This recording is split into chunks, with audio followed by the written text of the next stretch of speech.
Tara, unbox natin to. Ito yung Rock Bros M1 collaboration with Cyplus. Inside the box, may kita agad natin dito yung bike computer. Kasama din dito ang bike computer mount Type-C connector and tatlong rubber band. Screen size niya, nasa 2.9-inch LCD. Yung battery niya, 1,200 mAh. Sa likod niya, makikita natin yung bike computer mount. Siyempre, yung charging port. Meron din siyang kasamang jelly case in case na malaglag yung ating bike computer. Sa likod din natin makikita yung Cyplus na logo at yung tatlong button. Press and hold lang natin itong nasa left button. At sa screen, makikita natin dito yung time, battery, at temperature. Time and distance.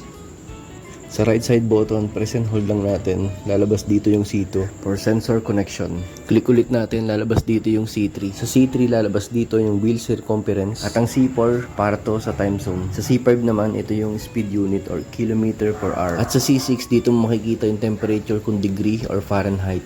Sa C7, recovery or reset. Sa C8, ito yung odograph or odometer. Nandito yung record na natakbo mo, yung pinaka-total kung ilang kilometers. Sa center button, press lang natin to. After natin mag-ride, pindutin lang natin ito para ma-save yung data natin.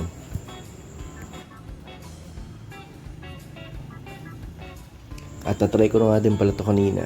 Kung gusto niyo bumili, nalagay ko yung link sa description.